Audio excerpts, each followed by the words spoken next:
This is Carrie Cassidy from Project Camelot.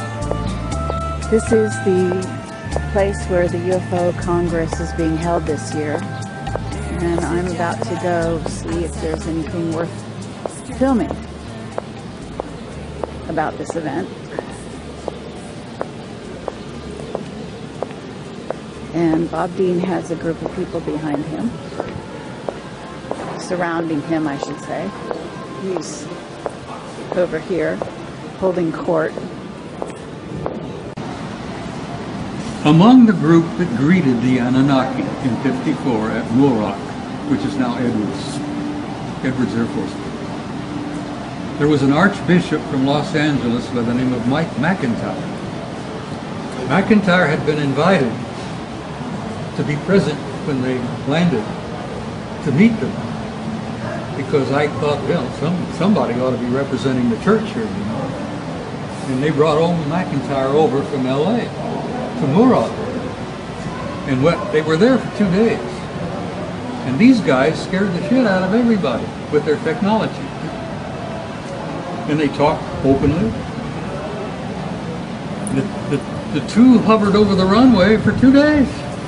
Just never landed. I mean, no legs or nothing. They just hovered over the damn runway. It's all on film. But the other guys come out, landed right in front of the hangar, and got out and went over, and, you know, shook hands or whatever. I don't know what the hell they did. McIntyre was present because Ike had invited him. Well, after it was all over with, after the second day, and you guys get back in their ship and off they go, our intelligence people got a hold of McIntyre and says, "Now, Archbishop, you got to understand something. You can't talk about anything you've seen." "Oh, I understand. Archbishop, this is beyond top secret. You can't say a word about what we have just experienced here." "Oh yes, I know." So the old bastard gets on a plane, takes off and flies back toward the east. They brought his plane down in Chicago and said to him again, "Archbishop, we have to make you understand. You can't talk about any of this." "Oh yes, I understand." So McIntyre gets back on his plane, flies to New York, flies to Rome, and briefs the Pope. Because his first authority, his first responsibility was not to Washington or the President or to the Constitution. It was to His Holiness. And the Pope he briefed was Pius XII. So CIV has existed since 1954. And there have been reports again and again and again that several of the popes have entertained some of them privately in their chambers there at the Vatican, which I find quite easy to accept. Enter stage right in this play. We go out on the stage and we prance and dance and we take our little toy swords and we whack and bang each other and we make love and all this crap, you know. You've got all of Shakespeare's plays. And then he says when the act is over, you exit stage left and a new play begins. So what I have nagging suspicion is the 21st of December, we exit stage left. 2012, a new play is beginning. And a few of us, well, many of us, exit stage left every damn day. I damn near died in October, for Christ's sake. But you know, how many people died on the planet this year? Several million? And several million more got born. You want to know what? What the Old Boys Network has told you. Oh, Jesus Christ. That's what I want to know. I spoke at your Awaken Aware conference in September. Yes. I was honored and delighted to be there. I leveled out to the audience what I consider to be probably the most complete presentation that I've made in years. And you took the whole thing and put it on YouTube, so it's out there. But there are a few things that I've been shared with and shown to, informed of, that I haven't shared with you. And like I said, this one guy, he was, you know, just a soldier who was involved in one of the crash retrievals. Was it just like a detail? You got picked? Oh yeah, and I mean, it just, Roswell was the same way. It wasn't like y'all had to have a special clearance. It's like you, we got to go now. I officially never had a clearance, so I had a secret clearance from the time I got into basic. And you were in the military. It requires every 5 years you have to renew that clearance. Yes, sir. I never had to renew it. Interesting. They needed me more than I needed them, until I started to ask in '87, what type of information do you have on me involving UFOs? DIA came back and says, we have a entry on you where you have a security clearance, secret, under AR-50, and that's nuclear short. And I said, oh, that's nice. And Army Security Agency are the ones that issued this to you. But it was always there. But from that secret clearance, it's only supposed to be on a one-time basis. They broke that all the time. I'd be exposed to stuff that was top secret, CSI, all of that. Just because I had they gave you a secret clearance for all that. I know top secret had so many different levels. Well, they could always go up on it, but secret's only one. But see, that secret clearance provided the foundation to use me many times over on a one-time basis. Now, you were always in briefed and out briefed. But, you know, I thought I was getting out of one mission because it made it clear you had to have at least a secret clearance. So I went up and very sadly acknowledged that, I'm sorry, sir, I don't have a security clearance. So, and this was with the Inspector General of the U.S. Army in Germany, an incident that occurred there, and that went on for several weeks, and we were involved in that. And involved the Soviet Union, too. Anyhow, after I went ahead and announced that, I'm sorry, I just can't do this because I don't have security clearance. And I'd be remiss if I told you I, don't have that. And I figured, okay, they're going to send me back to my unit. Done deal. And all he did was say, I know you'd lay down your life for your country.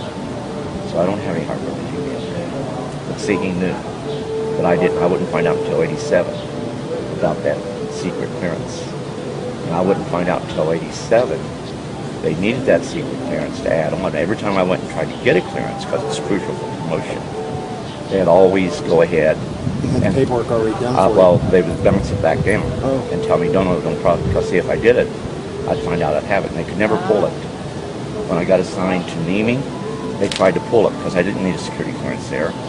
So they sent me a notification that it had been pulled. I thought the last on them, I don't have a secret clearance. They went back and told 4th ROTC region, no, this man needs it. We can't explain to you why. He keeps the clearance. So I didn't know it at the time, but we were getting ready for something big. That's how they keep it secret. They don't tell you. Oh, yeah. So when I got out, I was debriefed, but I'd already started to say this isn't right, we're hurting people. So I went through the gauntlet of being relieved of duty, getting hit up on them trying to court-martial me, having to go through a psychiatric evaluation.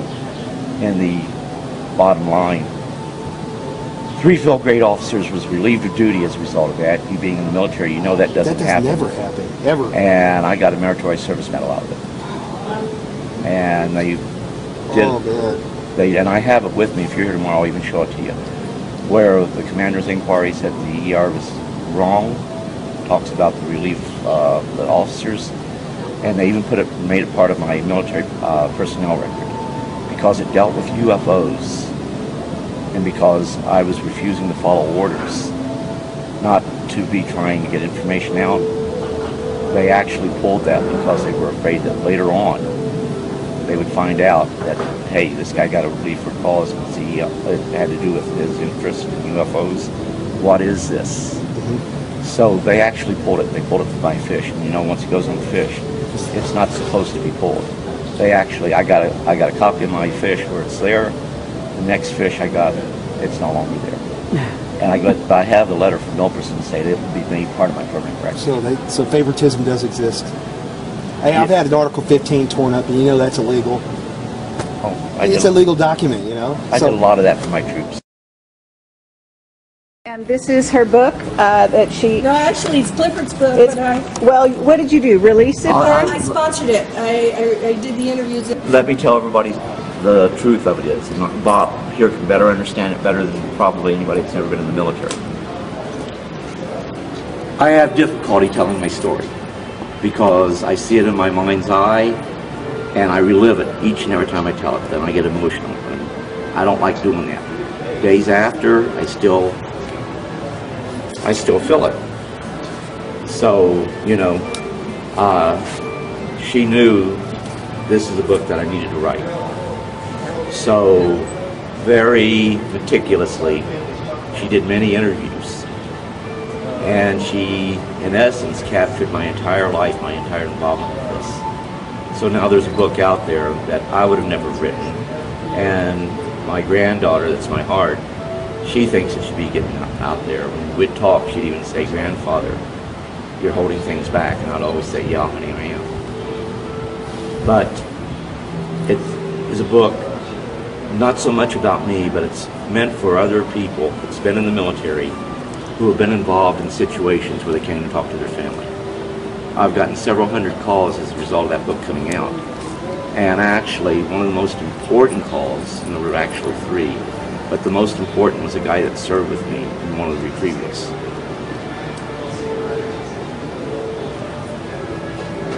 He kept it from his family. He never told them. But they knew that something happened and something was going on. And he would bring up the subject of UFOs from time to time. But he could never bring it up to his family.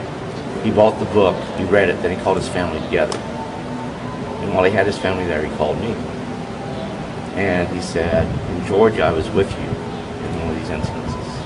And I said, "Well, sir, I regret that I can't remember people who was there because you never got to take names, you know."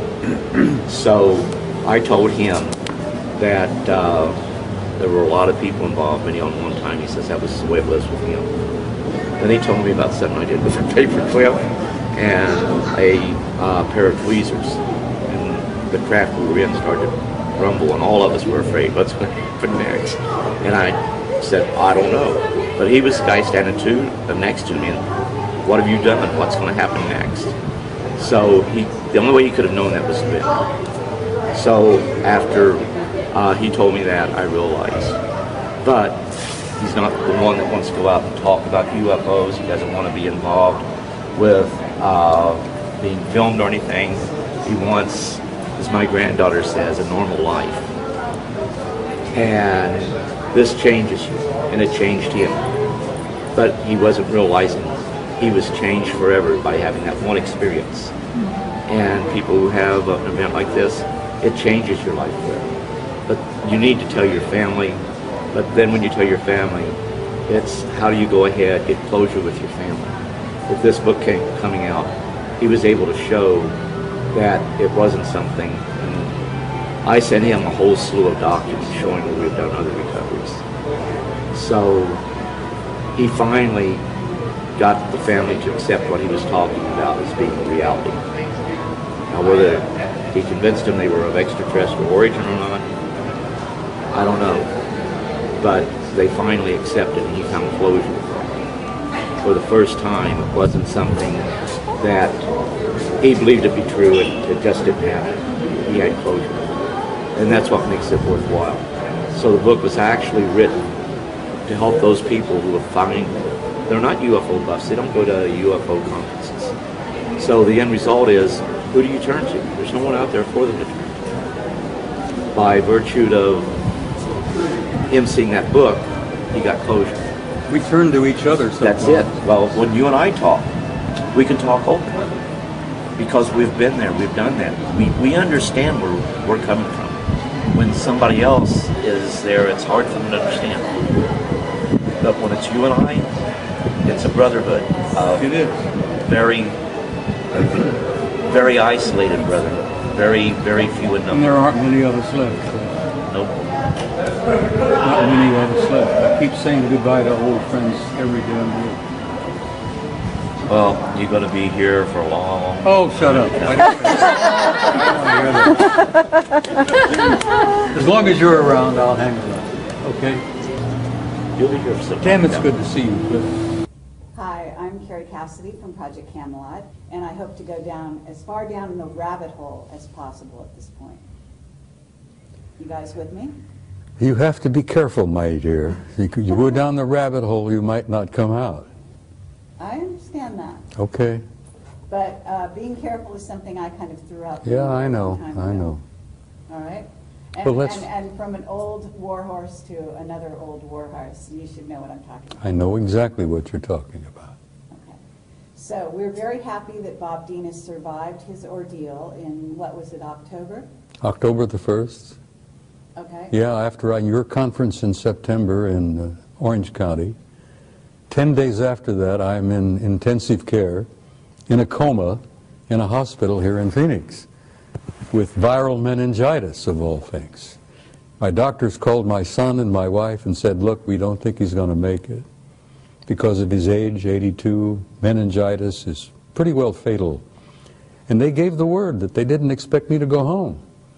And my son and my wife sold my old car while I was in the hospital. Haven't forgiven them for that.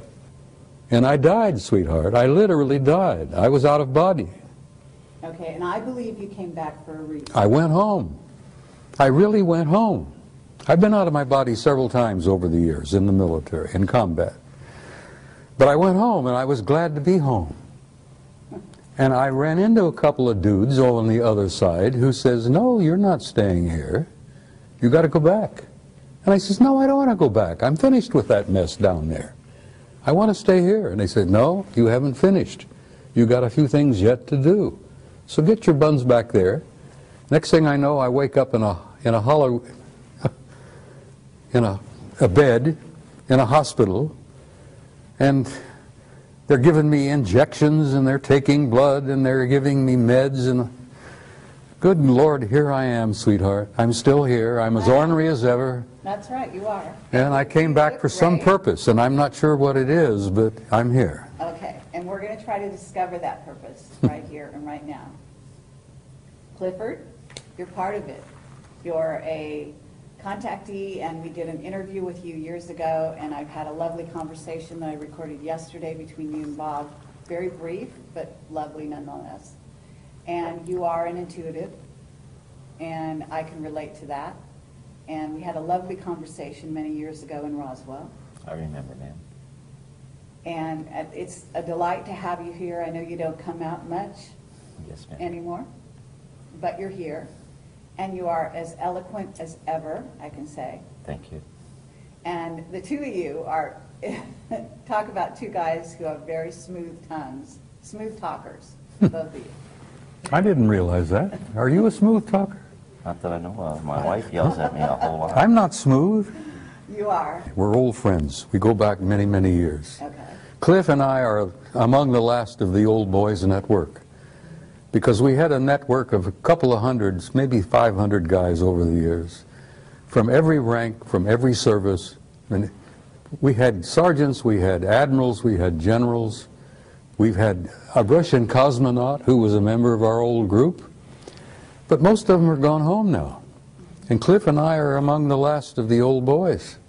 And I love him dearly, and he's a dear friend because I know what he's been through, and I've been through much of it, so I relate to him. And it was such a wonderful thing to see him again this time. We can relate to one another. I mean, it's like you can talk to other people about the experiences you had, but they don't fully understand. But They when you can't, talk, Cliff. They no, can't. They can't. They haven't been there. So it's about, like, you know, we can communicate and understand fully what is going on by virtue of being there and being a part of it. But when you try to talk to other people, a lot of times it's very difficult. Bob has always been, I apologize, Sergeant Major Robert Command Dean. Sergeant Major. Command Sergeant Major Robert Dean has always been a close personal friend ever since we met. And we united, we felt that kindredship, and there's a brotherhood there that most people don't understand. In the military, you form brotherhoods. But in this particular field, when you've been a part of it, you've been exposed of it, it's even a tighter brotherhood. I hear you. So what I want to ask you, first of all, both of you, what is it that you haven't told the people? Okay? What I want is, both of you are getting older.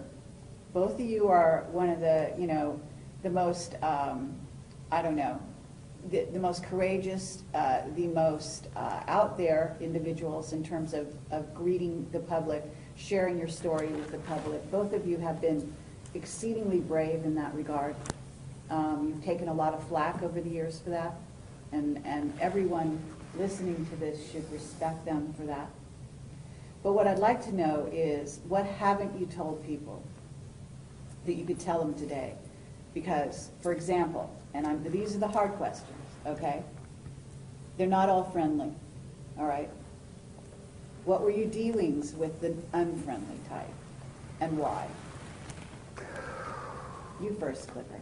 Well, with me, I never had to deal with any of the unfriendlies. I was just warned that not all contact would be friendly.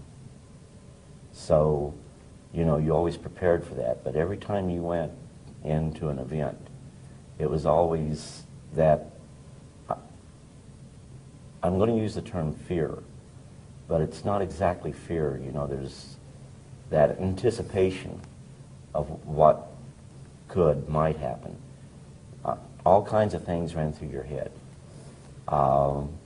Things that I haven't told, and I'm sure that the Sergeant Major can also concur with this, is that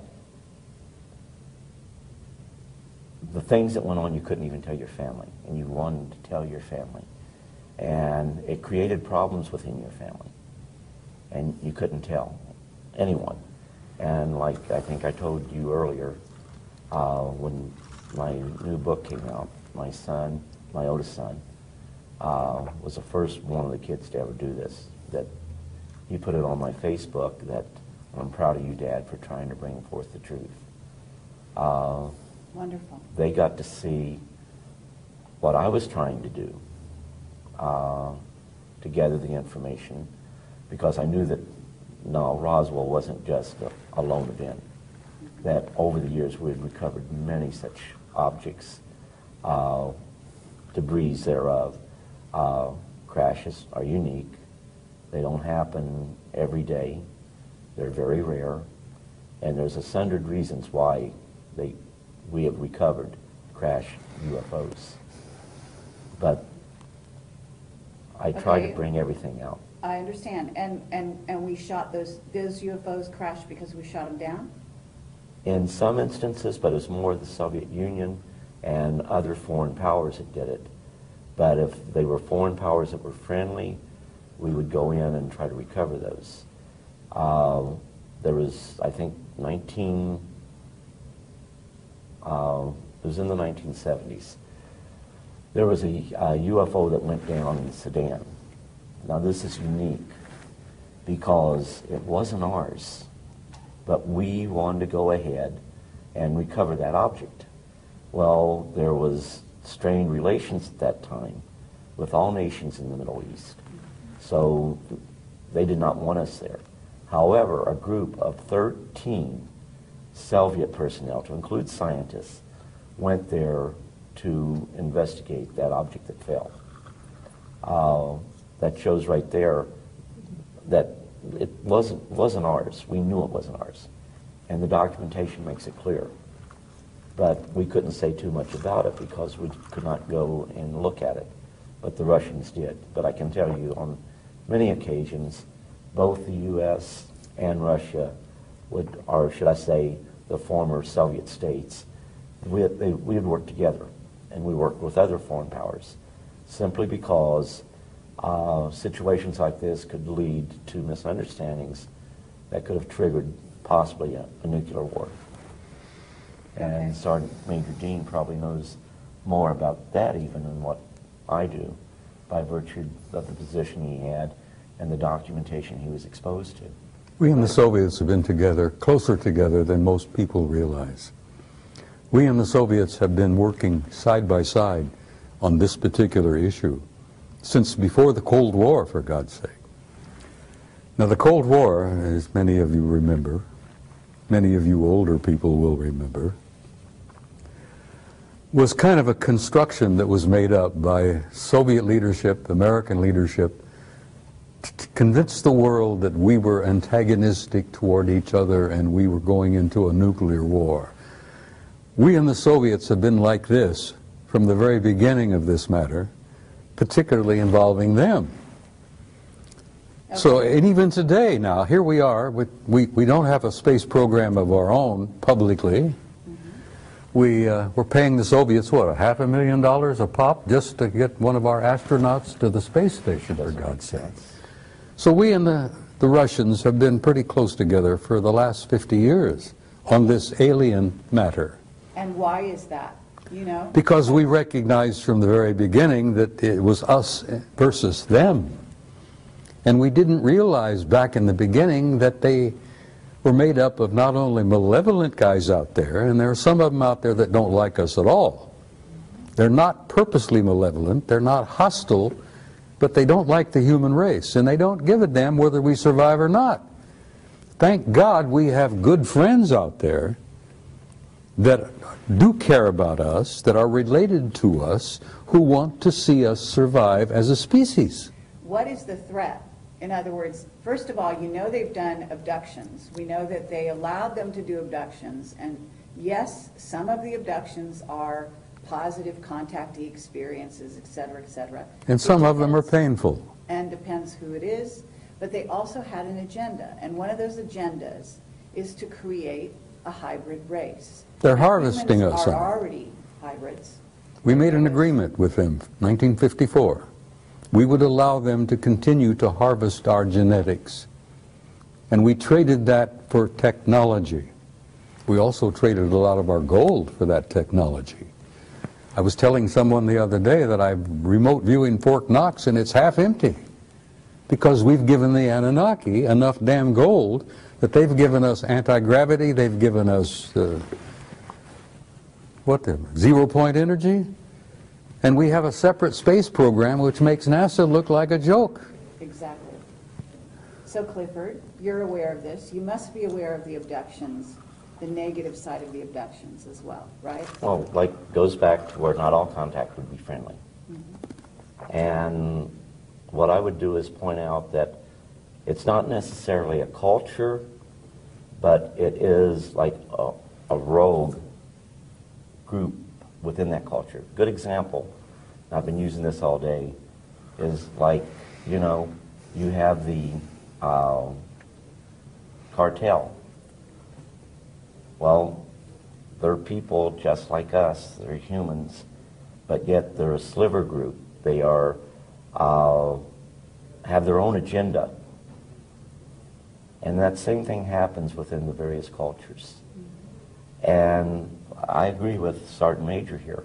My biggest fear is if these rogue groups are going ahead and coming to agreements with not only our nation, but other nations, then that's a very dangerous situation because they're the wrong ones to be working with. Okay, and this is going on, isn't it? Unfortunately, I believe to a degree, yes, it is, because the ones that really are not evil, the heads of the various cultures out there, to give us technology. They know that we are not spiritually heightened to the degree where we use it for the right reasons. When we go out into space, defense is one thing. But if you build your forces to where they become offensive, then it's to impose your will over others. And the technology that they are giving us gives us the capability to go ahead and field in space a offensive posture. So anytime we want to go ahead and make it look like it's E.T. doing it, we could make it look like E.T.'s imposing their will over the peoples of the world. And with that technology that we have acquired from the rogue groups, yes. And I agree with Sergeant Major. This is really, really dangerous. Okay, and at this moment, though, there are certain governments, with some of these governments, some of the governments that are actually growing into superpowers at this time, China, for example. My understanding is there are two rogue groups that are now dealing with China. And at least one of those groups is, quote unquote, some relatively new guys that have come on and given them some new technology. Do you know about that? That very well could be the case. When I got out, they had cataloged 57. That doesn't mean that that's all that's out there. Edgar Mitchell believes that there may be literally hundreds of thousands of civilizations out there.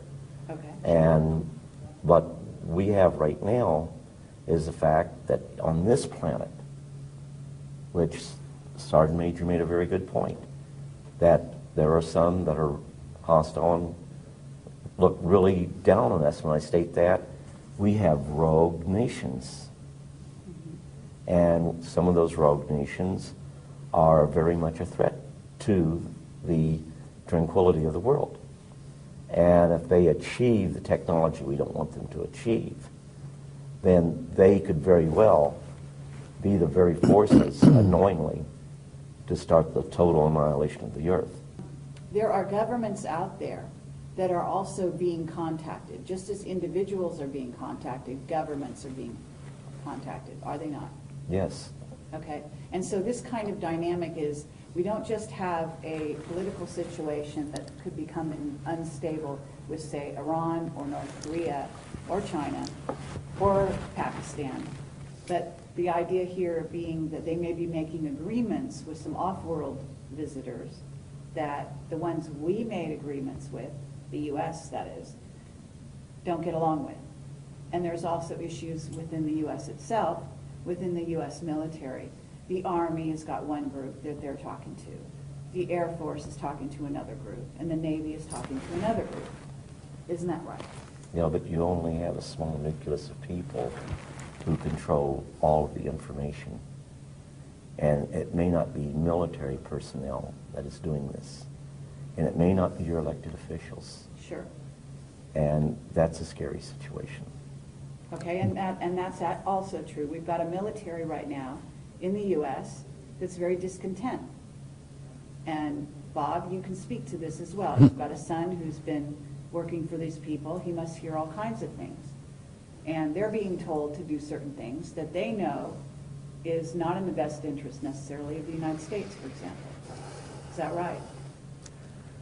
Let me tell you something. It's not easy to say that there are the good guys and there are the bad guys, and we're in the middle. That's true to a certain extent, and it's been true for the last 10,000 years, but it isn't particularly true today, because a third party has entered the game. An advanced culture, God knows who they are and what they are, but they're higher in the what they call it, the hierarchy. These guys at the top of the hierarchy are primarily spiritual in nature, and they have intervened. And they have said, listen, we've had enough of this bullshit where you've warred among yourselves, you've had these clan disagreements and blah, blah, blah, blah. This family and that culture and that group, that's going to cease. Because the human race has been in the damn middle for so long now that they've reached a critical point in their evolution and their development. And we're going to have to see that the human race survives and makes this awkward, painful transition into a new race, into a new species. And this higher element, this higher spiritual element in the hierarchy has intervened, and they have literally said, Carrie, knock off the bullshit. We're not going to have any more of this. There's not going to be any more planetary wars. We've had enough of that. We've lost too many millions of people over the years. We're going to control this carefully. We're going to give them an encouragement. We're going to give them an opportunity, and we're going to assist them to make this awkward transition into a new race. Now, the only reason I'm hopeful now, and I used to go through this, I was very depressed and very cynical, because I'd seen so damn much of the knockdown, drag-out brawls, not only among our own people, but among some of these guys. And then I found out that there is this third party now that's involved, that couldn't care less about the clan disputes and the family disagreements and all that. All they care is to see that the human species makes this awkward transition into a new race and can reach out and take our rightful place in space and go to the stars where we belong, for God's sake. But that's their intention. That's what you've been told they want to do because you were taken off-world by them. Yes, I was, and they've given me encouragement. Okay. And they've showed me the future, Carrie, and the future is glorious. We are going to make it, and we're going to look back at this awkward period, this blackness that we've been through for the last century or two, and we're going to look back like students of history and say, my God, look what they went through. Look what they did to each other. We're going to look back from the future into this particular time and place, and we're going to say, how in the world did they pull that off? Here they are killing hundreds of millions of people in these wars, butchering each other. This has got to cease. We can't let that race off the planet until they evolve and grow and mature where they can be safe. Okay, but Bob, that rationale, when you've got these races, off-planet races, who have been warring with each other for eons, so maybe there's a new guy on the block. Let me tell you something. Maybe that new guy is orchestrating things here, but actually, I'm going to sit over here and I'm going to be suspicious of even. Well, it's all right to be suspicious, and I know where you're coming from. I was talking to Joe Farrell not too long ago at another conference, and Joe Farrell has written The Cosmic War. And The Cosmic War is a true story of a war between interplanetary intelligences. And they literally damn near destroyed each other. They destroyed a planet beyond Mars, for God's sake, in our own solar system. But that crap has got to cease, and I have had the opportunity to meet guys from the higher level who said, we're not going to allow that to happen anymore. We're going to give you a chance to make it.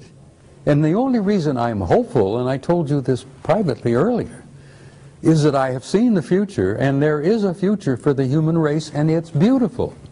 Okay, and I appreciate that, okay, and I would agree with you. And I think a lot of people listening to this, who will listen, will agree with you. That's why we're all here. That's what we're working for. But the work is still to be done. And what I want to do is keep eyes on the ground right now.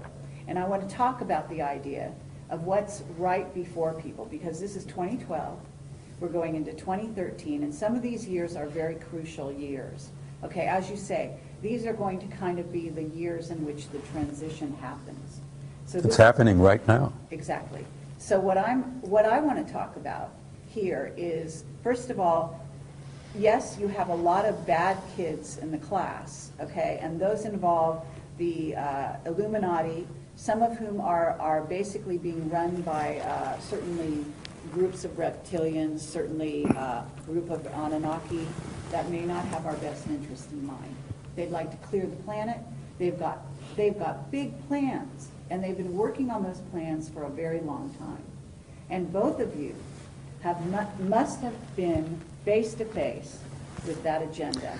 Their agendas exist because they exist, and they've had some of their own personal agendas for eons of time.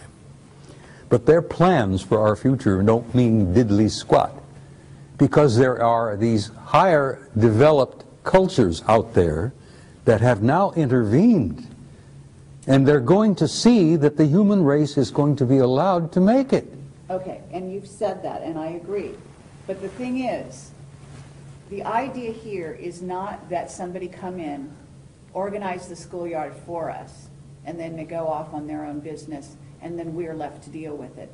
The idea is that we learn to walk on our own. We organize the schoolyard ourselves. Okay, so there's a great importance for the human race to take sovereignty, to take their rightful place as members of the galactic community. And to recognize who we are. What they understand who they are, yes. That we have, okay? The human race is precious. The human species is so unique that they told me, when I was with them for 6 weeks, I was asking them question after question after question. I found that they were as interested in me as I was interested in them. And I asked them why. And they says, you human beings don't grasp who you really are. You have a unique genome that is unique in the galaxy. You're made up of the patterns and the parts and pieces and genes and whatever of at least 12 different races in the universe. And as a result of that, we think of you as unique. As a result of that, we look upon your little planet as probably one of the ripest and richest zoological gardens in this quadrant of the galaxy. And that's the first time I realized the galaxy had been divided into 4 parts. I didn't even realize there was a quadrant. And they said, oh yes, you're the most unique and precious zoological garden in this quadrant of the galaxy. Absolutely. We venerate the planet, we venerate the flora and fauna on it, and we're going to see that it survives. Now, I'm getting this from the higher level. I hear you, and I appreciate that. So, Clifford, because both of you have been threatened, both of you have had children who died in most unfortunate circumstances. Isn't this true? And I don't mean to bring up something that is hurtful, but the bottom line here is that you're both whistleblowers. You both came forward. You both put your lives on the line. You've both been threatened in a myriad of ways, okay? And people out there, people need to realize that this is the case. You're not just out there pontificating, you know, talking off the top of your head. Like what the Sergeant Major was talking about, like I was told, that we are a race on this planet that is capable of such wonderful and beautiful things. Infinite possibilities. Absolutely. But yet we have the capability of doing such horrible things to one another.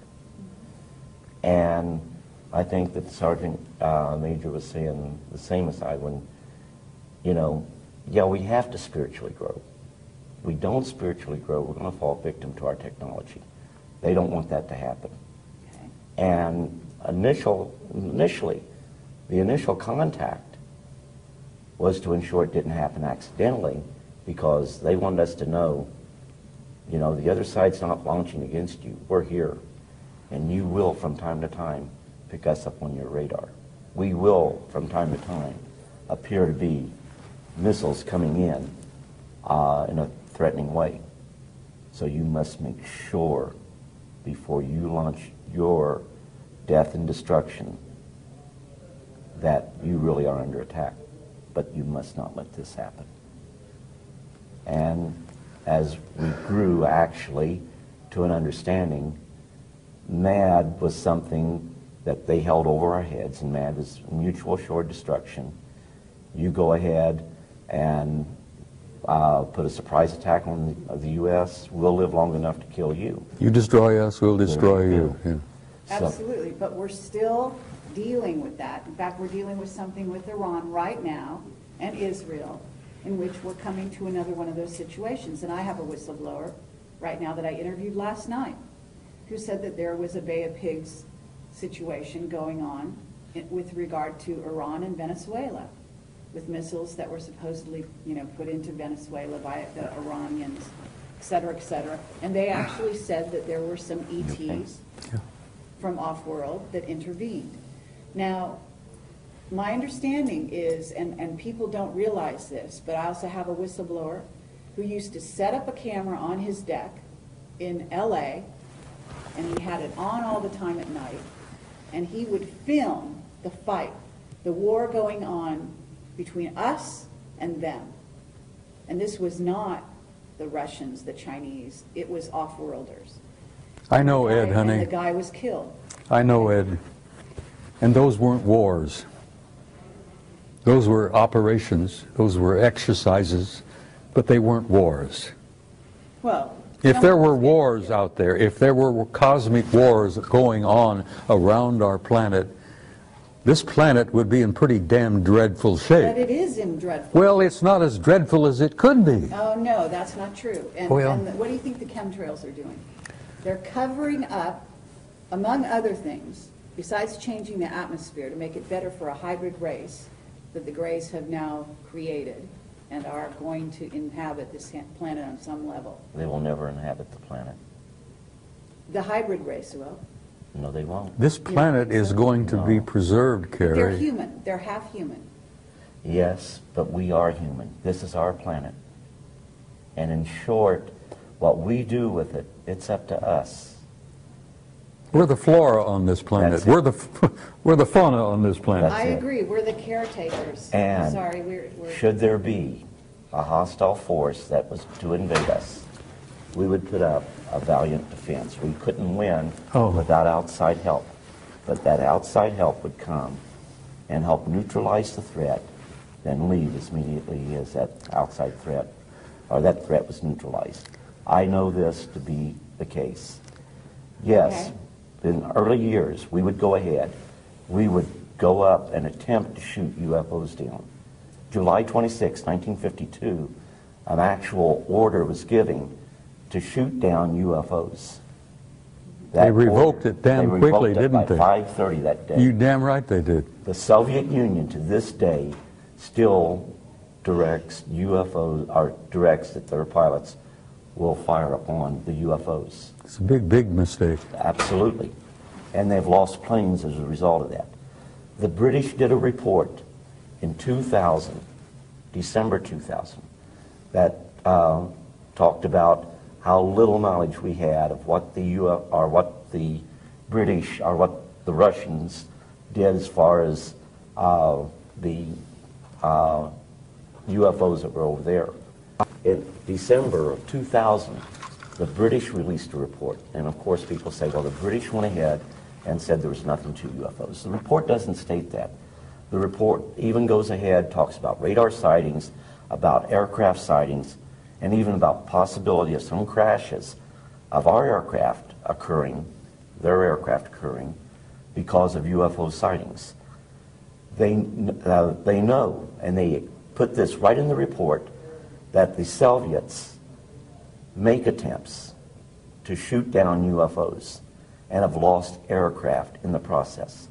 And I have a copy of that entire report. Okay, but if we're working, you know that our government has got alliances with some of these groups, some of them that are not positive.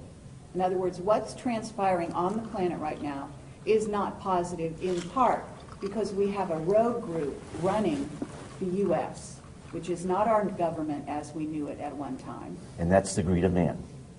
Okay? But it's also that they're working with a group of ETs. Yes. And therefore, it's not just human against human. Well, it's not human against ET.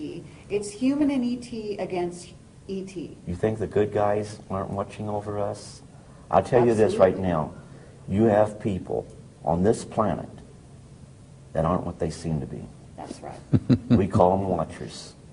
And the whole situation is, they're not going to come in and impose their will on us. It's imperative that what truly happens is the will of the people of this planet. But you may have to make sacrifices. But if the powers that be right now choose to listen to the evil side, they'll let that go for a little while. But once it becomes a threat to humanity as a whole, then like what Sergeant Major said, some outside force will step in. Let me tell you something, if I may interject something, Cliff. The good guys out there, whoever the hell you think they are, and whatever, it doesn't matter, they orchestrated the end of the Cold War. They came over our missile silos here in the United States. They hovered over our missile silos, where we had these intercontinental ballistic missiles that had 12 independently targeted warheads, each one with a 1 megaton warhead, and we were targeting the Soviet Union. And the Soviet Union had the same damn thing targeting us. Well, when Reagan was in office and Gorbachev was in office, these good guys came down and hovered over our missile silos, and they not only knocked off the computers, they melted the warheads in our missiles. And they scrambled the guidance systems so badly that if the missile had ever gotten out of the silo, God knows where it would have gone. Miami or Schenectady wouldn't have mattered, because it wouldn't have exploded. It would just leave a hole in the ground. Okay. They did the same damn thing to Gorbachev's Soviet Union outside of St. Petersburg, outside of Moscow. They hovered over the warheads, melted the warheads, scrambled the guidance systems, and brought an end to the Cold War. Now, it even happened as late as 1980 at Brindlesham Forest at Bentwaters. I talked to Charlie Halt, who was the deputy post commander there, and I said, Colonel, the word I got from a general recently was that they screwed up the warheads and scrambled it. He says, screwed up hell, they stole some of them.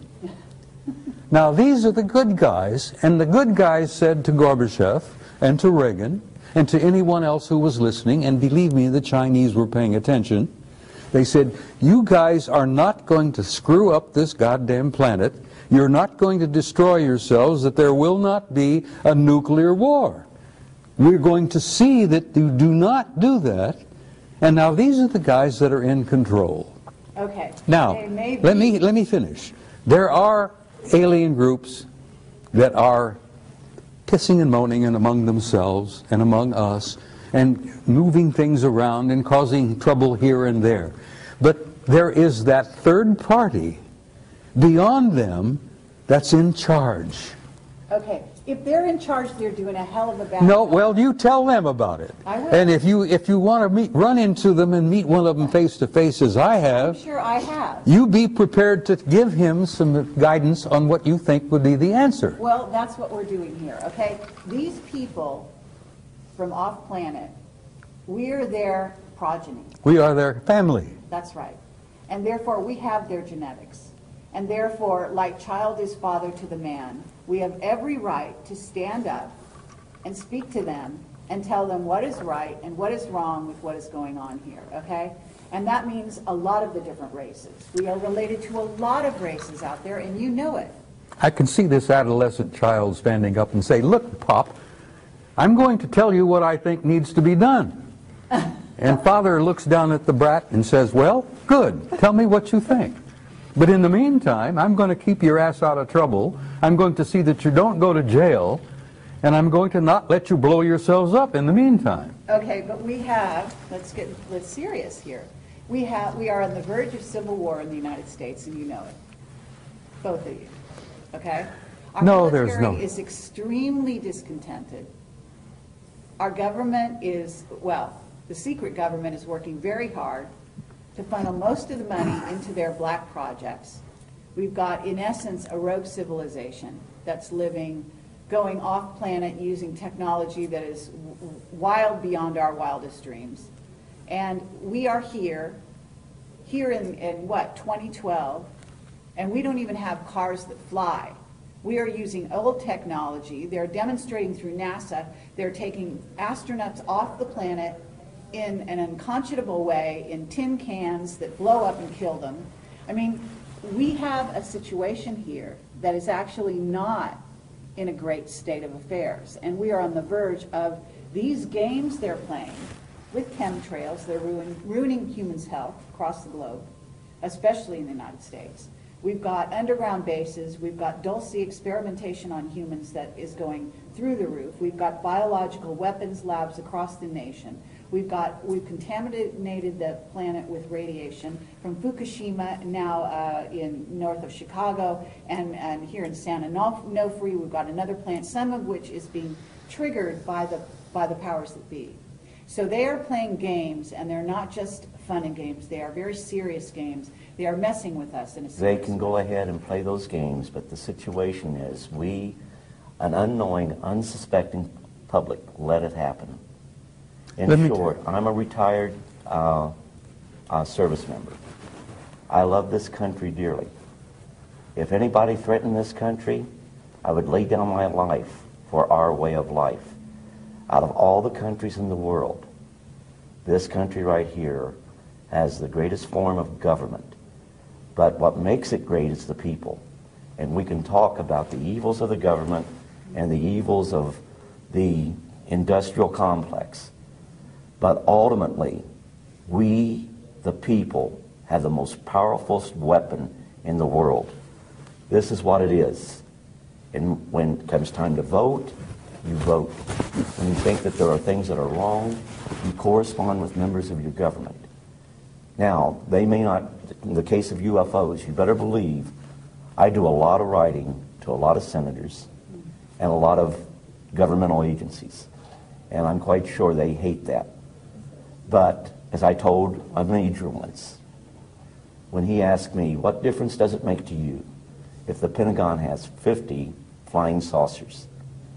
I went ahead and I said, sir, you have the luxury of not knowing the truth. Unfortunately, I do not share that luxury.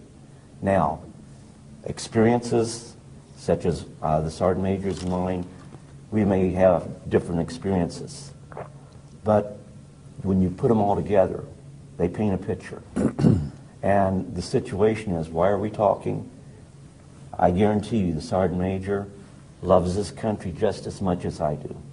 And we may be old codgers, but if you threaten our way of life, we would take up arms. I pledged my life for this There you country, go. and I still hold to that, And Cliff. that pledge is still dear to our heart.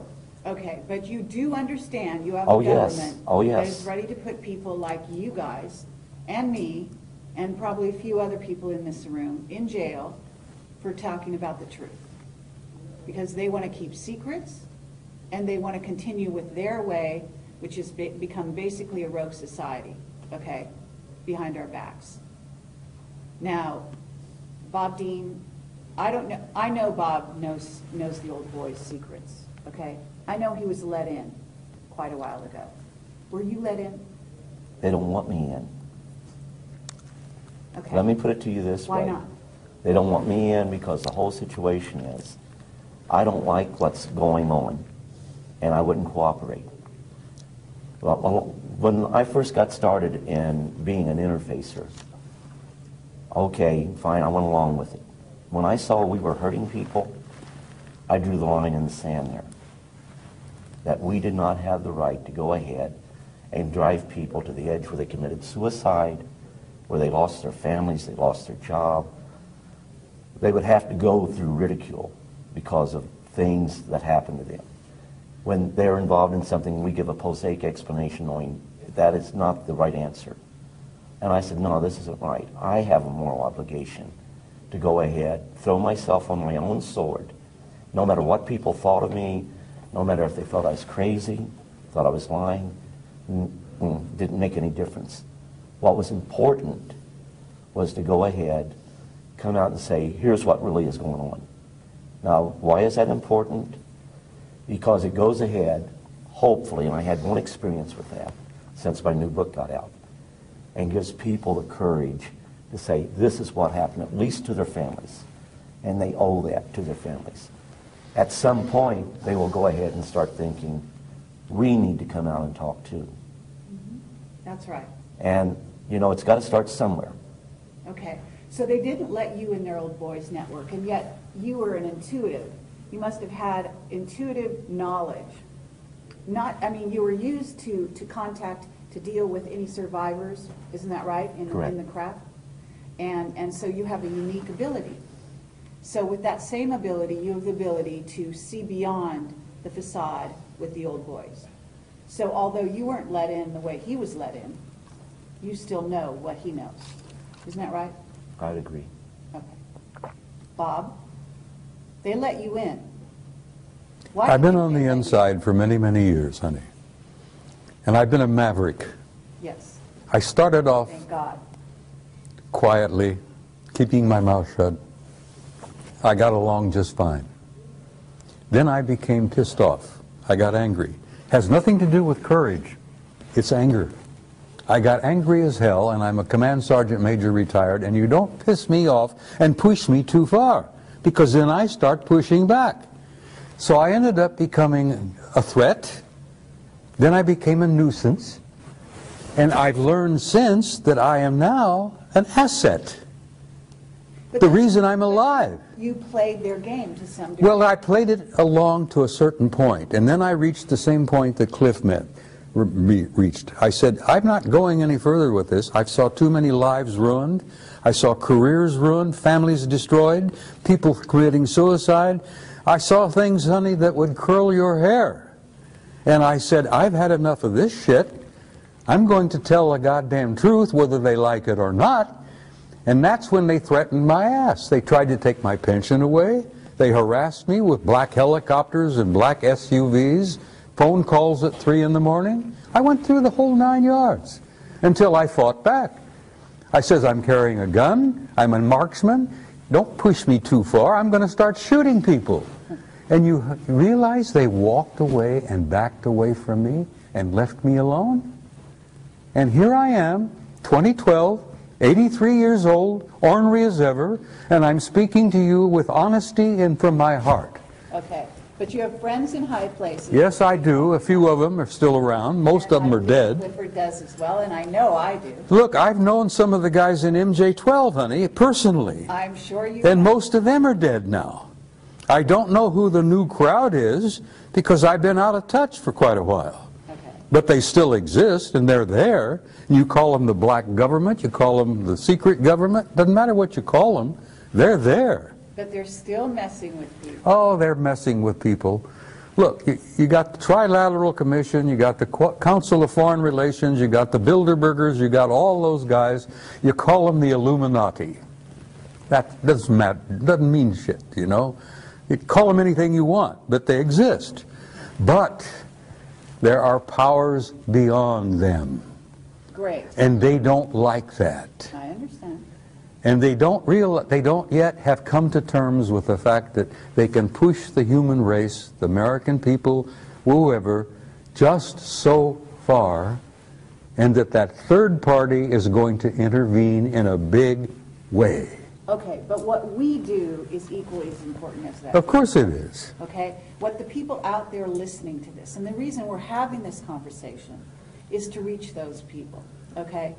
To get those people to get involved, to get them to realize that there is a war afoot. I want people to wake up, Carrie.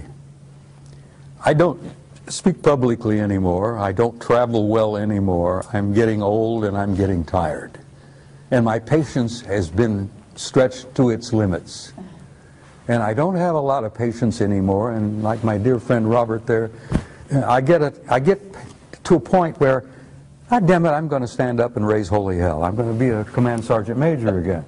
I'm going to take names and chew ass. Okay. And I'm going to do that till the day I die.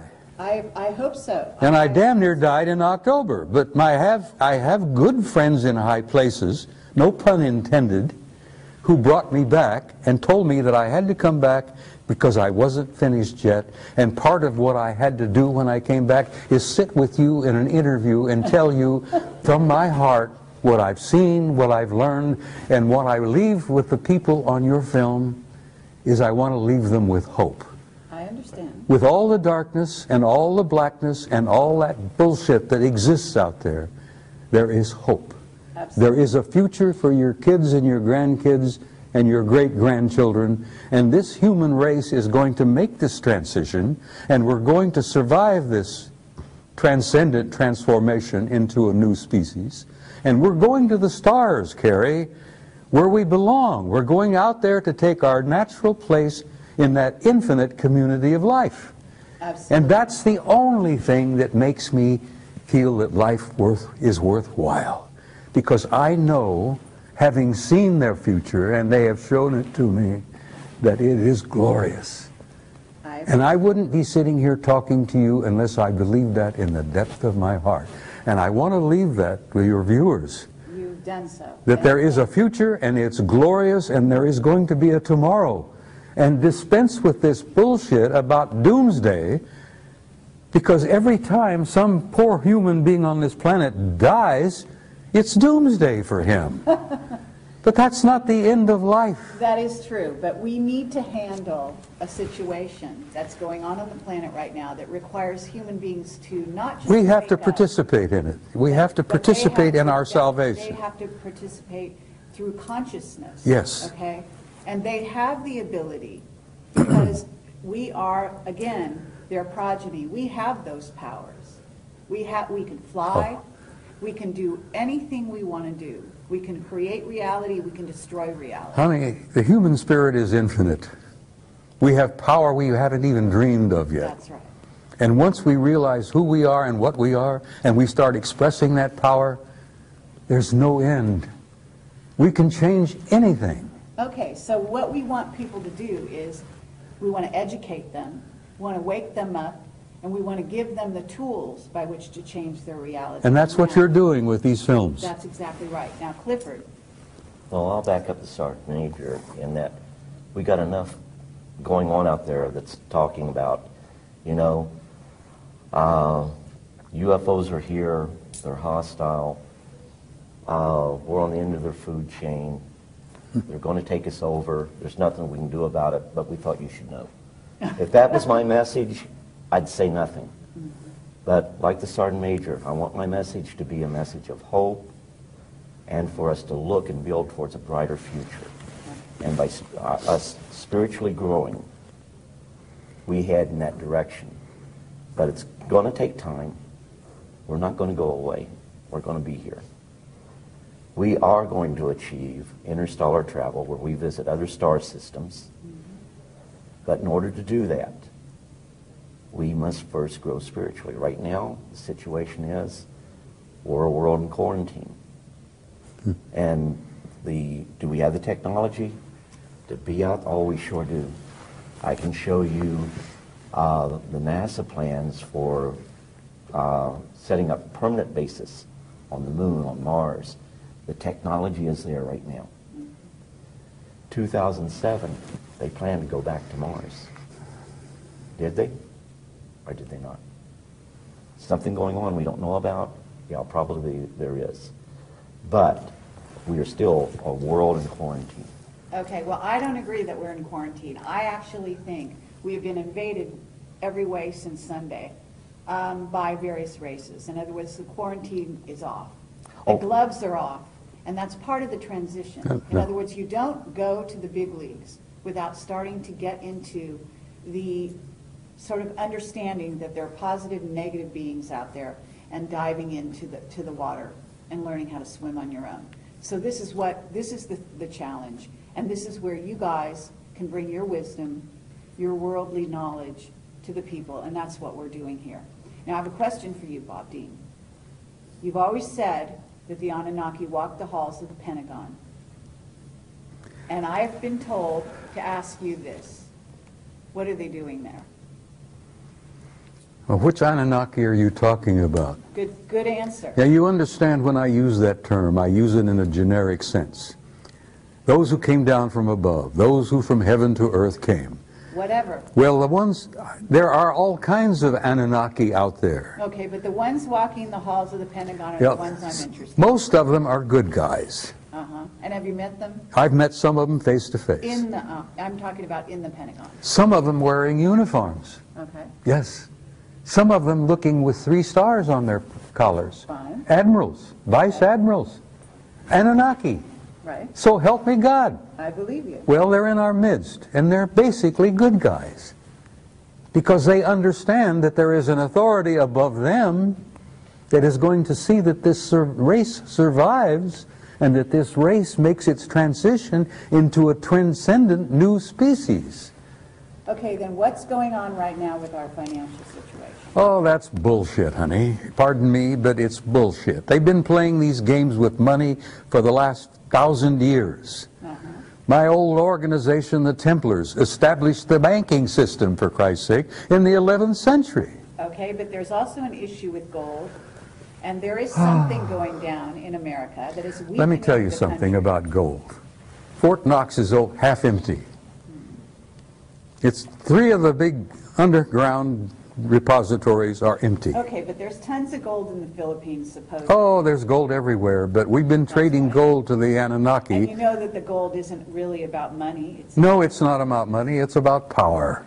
But it's also about consciousness. Well, gold can turn... Gold or miss. Gold is not merely a pretty metal, which makes lovely jewelry. It's nice to hold, and it's nice to play with, and all that. The value of gold is it can be turned into ormus. And the ormus, this white powdered monatomic gold, is worth more than its weight in gold, because the Anunnaki ingest it. It generates their genome into immortality, for crying out loud. And that's why we've given them half the crap in Fort Knox in trade for their technology. Exactly. And if the average American realized that Fort Knox, if they ever conducted an inventory and an audit and realized that they only have half of what they think they've got, that we've traded the rest of it off to the Anunnaki for technology. That's the value of gold, Carrie, and I hope that's on film. And people will listen and say, holy conniption, you mean we don't have as much as we thought we had? Well, you've never had as much as you thought you had. You've been a little player in this game, and you've been manipulated for so damn long that you don't even realize that you're not even a part of the game. You're a player. You're just a part. Okay, but we want to change that in this interview. Okay? I know you do. We want the people listening to realize that they can take things in hand, and they can become aware, and awareness alone can change your reality. If they can inform themselves, Carrie, of who they are and what they are, they're free. They are free. They don't have to worry about this garbage anymore. Right. And they will not be allowed to be manipulated anymore by these other assholes out there. Pardon my French, I'm sorry. I'm an old command sergeant major, and I sometimes lose it and use old infantry terminology. But once the average guy out there realizes who he is, he's free. And I hope that your viewers see that and remember that of all things. And like what I said, told you before, let no one live in your mind rent-free. Make sure of your facts. The biggest problem I have documents. And everyone tells me they don't mean anything. Well, you know what? The Constitution is a document. And if you don't read it and understand your rights under the Constitution, then we lose those rights. There is no right more sacred than that right that is lost.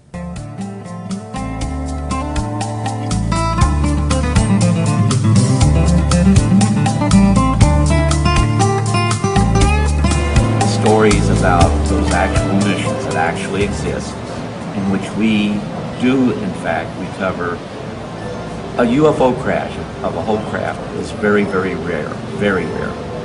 But there are debris that's left behind. And also there's what we call physical evidence, and we go after that, and we recover these. Blue Book was never part of that, even during the time that the Blue Book existed. I've recently uncovered records, which I'm going to be putting on the internet, where anyone can download them, that clearly shows the Air Force, initially the Air Force Continental Intelligence Command, the Air Force's Office of Special Investigation, the Air Force's CIC, along with the Army CIC, was very actively involved in those programs. So when they say they've released everything that they have on UFOs, no, they haven't. We still have those documents that were part of the Air Force Continental Security Command that have yet to be released. Not all of the FBI, or not all of the CIC documents have been released. Not all of the OSI documents have been released. They'll never be released. No. And when you look at the documents that we have recovered that clearly show this to be the case, when you see these documents, you realize one thing. They are field intelligence data. They're not the finalized intelligence product. That is yet to be released. Then we can go into the 80s and the 90s. The recovery of objects of unknown origins under moon dust and blue flight. All we have is the raw intelligence evidence or data. We do not have the finalized intelligence product. And the finalized intelligence product is what's important, because it puts to bed once and for all what it really was that we recovered. The British government, December of 2000, released a secret report. In volume 2 of that report, they talk about the physical evidence that's been gathered. They didn't lie, they just didn't know. The British government's recovered physical evidence. Every developed country on the face of the earth has recovered physical evidence. But for reasons unknown to me, they want to keep it quiet. Some are more open than others. But the British government criticized, excuse me, in volume 2 of that report, the United States Air Force, as to why the Air Force hasn't released the documentation explaining the metallic objects that they've recovered, the metallic substances that they've recovered, and putting to bed once and for all the extraterrestrial hypothesis. They can't do that because they would not put to bed once and for all the extraterrestrial hypothesis.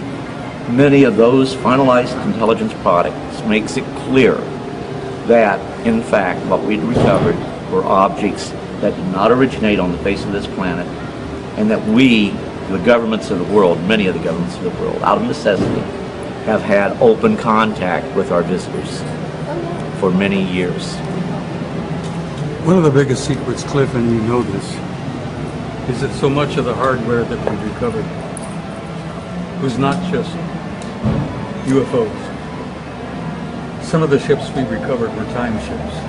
Well, absolutely. Because when you travel in space, you travel in time. And most of the hardware that we've got, and that really blew our minds when we realized that those things were designed to travel in time. And as I said to some of the people here this afternoon, I'm still trying to come to terms with that. I need to send you some CDs. That they can manipulate time as well as manipulate matter. And I'm an old-fashioned old fart, and I'm still having problems wrapping my brains around that.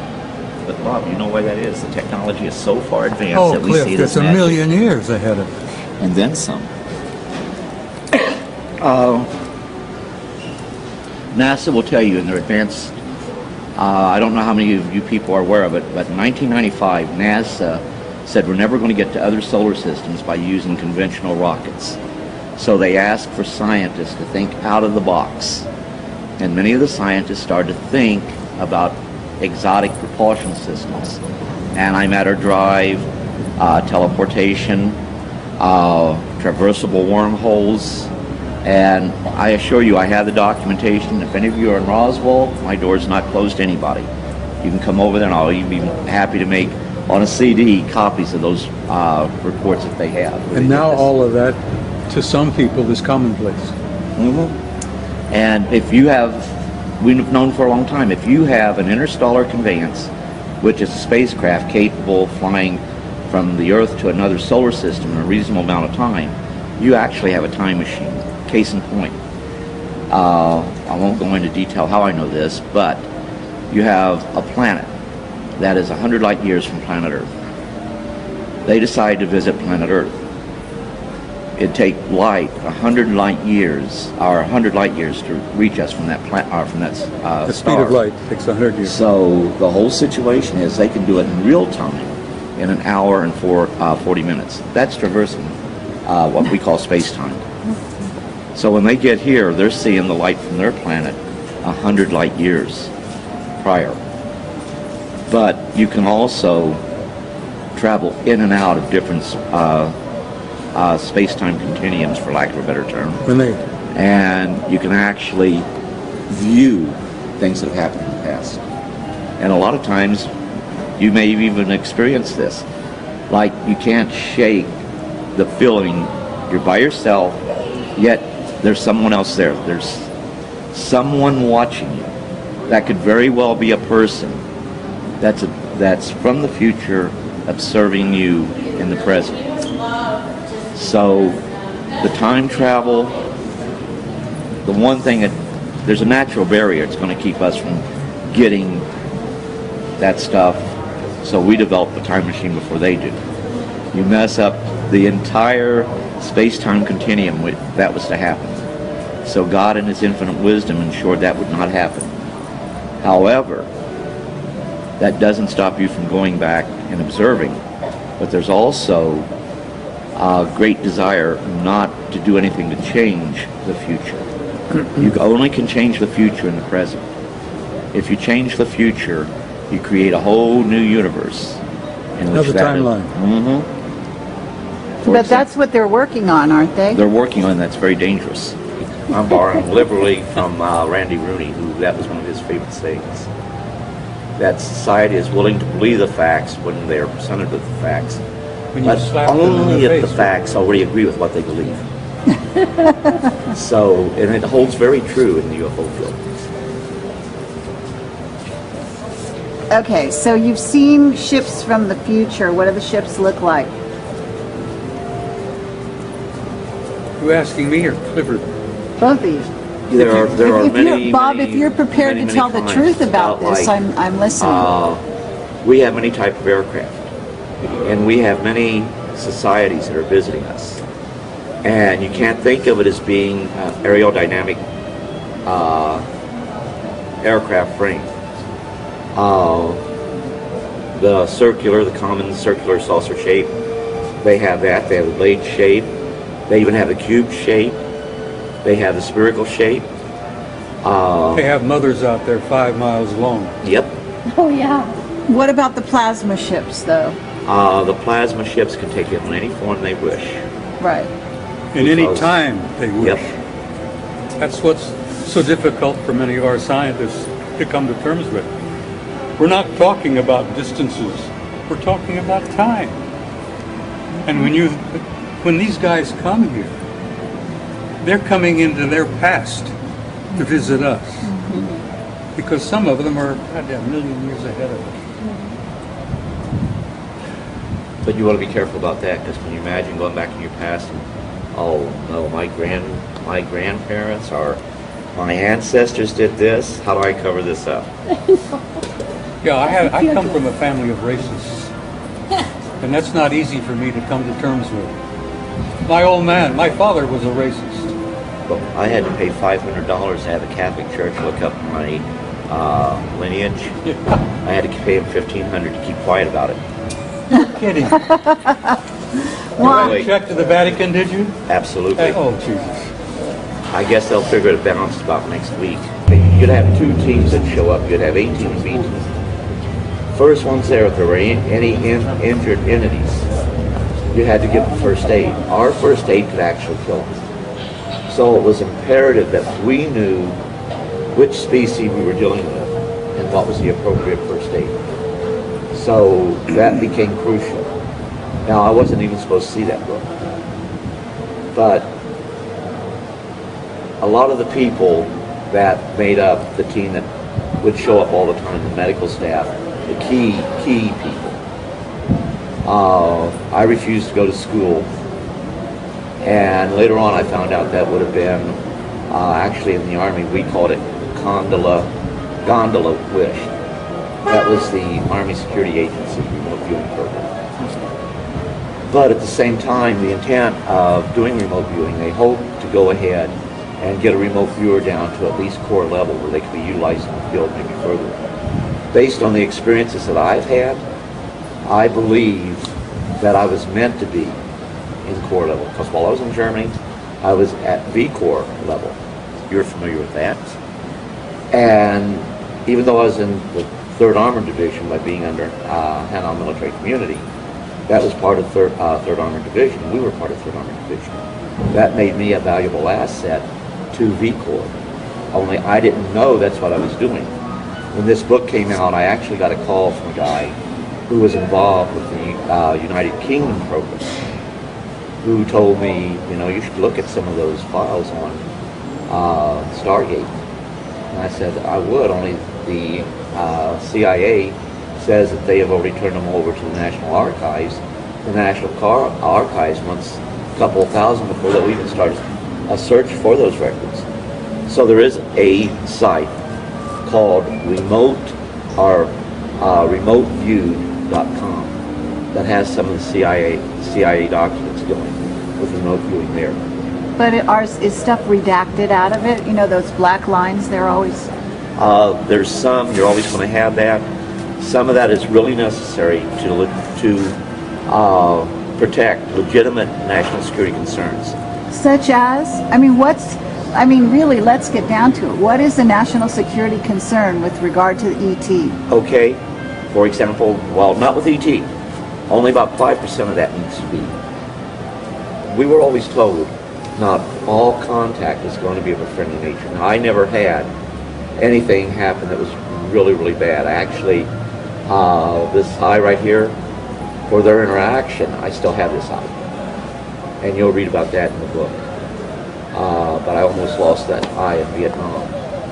And the reason the eye was damaged was there was this bug they had in Vietnam that sprayed into my eye and cut corona of the eye. Cornea of the eye. So go ahead and figure out what insect can do that. But that was the reason I had it bandaged up for well over a week. But Clifford, you were talking earlier about why the dam lid has been clamped down and why it's still being held down. well, the reason is they dug themselves into a hole. How do you tell the world that there is life out there? Not only is it out there, but it's been visiting us for many, many, many, many, many years, going into the millennia. Now, how do you go and tell an unsuspecting worldwide public that this is the case? And when you do this, there will be repercussions. Actually, during the time of Stargate, they did an exercise in remote viewing going back to the time of Christ. They saw the crucifixion. You need to go and take a look at that remote viewing training exercise they did. But use it and do it with great care, because when you Oh, but remember, I still believe in God, and I still believe Christ is the Son of God. But you also have to remember that everything in the universe is interrelated. we're all part of a vast family. Absolutely. God created everything in the universe and then some. Thank you. They have a greater understanding. Like when I say, they say, okay, describe E.T. Well, if you see them, you see us. Because we say that we're human. Are they more human than us? They got a highly evolved intelligence. But what I say is that humanity is within all the races. And the spirituality is in all the races. I would say it the reverse. All the races are in humanity. And that is You may the have big more secret. correct. Oh, absolutely. And I'm sorry, when we baby. realize Excuse me. that is when we realize our power, our true power. And then they really can't keep us down. When I was praying at my son's grave, one of the ETs that was there knelt with me. We prayed this as we prayed. I've been told by them face to face that they venerate the same God we